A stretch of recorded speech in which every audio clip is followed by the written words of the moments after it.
What I'm trying to say to you is you're grown. Now, it took me 25 years longer than my peers to grow up because my father abused me so badly that there was no way I was going to come out of that well adjusted. I was offered my first sexual experience and my first glass of wine in college. I got addicted to both very fast. If I hadn't been an alcoholic, that would have been one thing. But my mother was an alcoholic, my father was an alcoholic, and I was an alcoholic. And when an alcoholic takes his first drink, he's not going to be able to stop. He can't quit entirely, and he can't control how much he drinks. So that journey of the fucking and the drinking led to other drug use, and I was lost in the sauce for my entire 20s and 30s, while my peers were marrying and fucking and making babies and working careers and building houses and raising kids and showing off what a great dad they were, what a great mom they were, how happy the family was, how attractive and handsome and well-adjusted everyone was. Spelling bees and Little League baseball games and beauty pageants and going fishing and all that. While they were doing that, I was drinking and smoking pot and fucking girls in a hotel or an apartment. And somewhere in the using, I was chasing this dream of, it makes me cry when I think about it. I know I have something to offer. This is not who I am.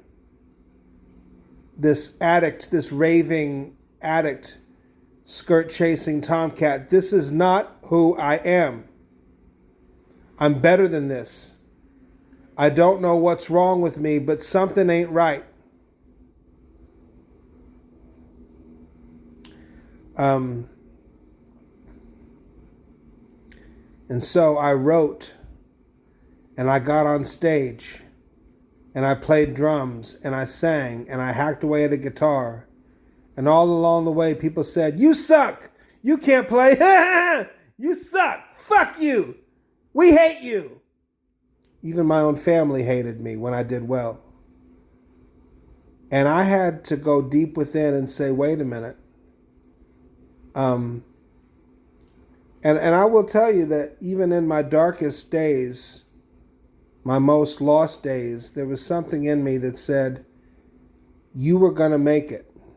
There's no evidence because right now I'm a clown. Right now I'm a homeless, crazy person and everyone's laughing at me.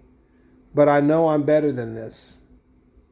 Later in life, I learned the import of trauma, of manic depression, of alcoholism, and the disease of addiction. There was literature that told me a little something about something, and I found some identification through those words on the page. And I needed years to cogitate those words and say, okay, try to make sense of everything that happened.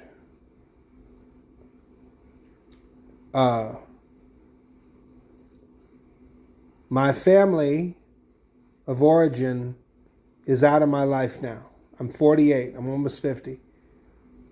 Almost 10 years of sobriety. My family of origin is out of my life now, never to return. I might see my sister down the way, but I probably won't. I'll never see my parents again. My grandparents are all dead.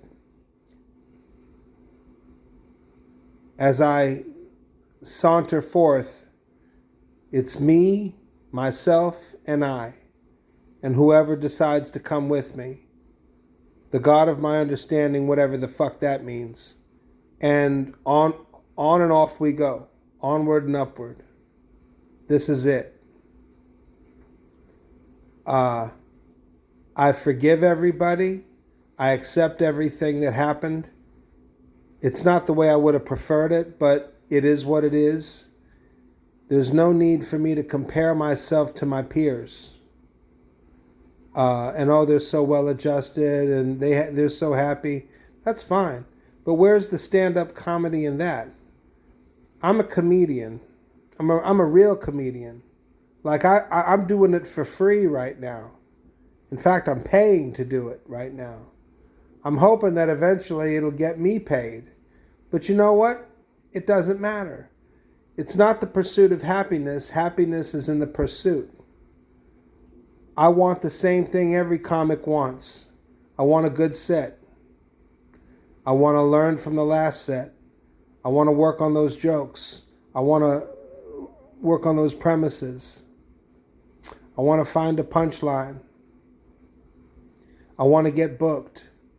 Every comic wants the same shit, even the famous ones. I want what they want. But, I find it amusing that Richard Pryor, 50 years later, still holds up. Why does it hold up? For one thing, he was funny. Some people are good, but they're not funny. There are aspects of comedy that can make you good, timing, monology, but you might not have the it factor, the thing. Pryor had the thing. He was funny. He was honest. He was true. He was daring. He was groundbreaking. He was a storyteller. He was an actor. That Mudbone, that was acting. That was improvising. He was really, no one's done it since.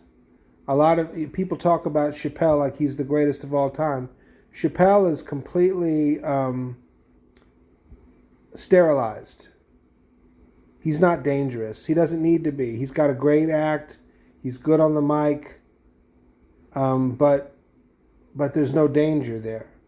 There's no raw, brutal, tormented truth. What made Pryor so lovable was how tormented he was. How fucked up he was. I'm fucked up. I'm not well adjusted. I'm doing pretty well now, but there's nothing about me that's normal. I've never been normal. And you know what's funny about that? I have no piercings. I have no tattoos. I wear a military haircut. But people have called me a fucking weirdo my whole life. And that's fine. So anyway, here we are. Onward and upward. This is what happened. You didn't have a father. You didn't have a mother. You didn't have a home. You didn't have a family. You didn't have sanity. You were addicted. You were traumatized. You were mentally ill. You couldn't work. But that's all going to be okay somehow. Because if you could take all of that and turn it into material, you'll have solid gold. You will have taken base matter and turned it into gold. And that is alchemy.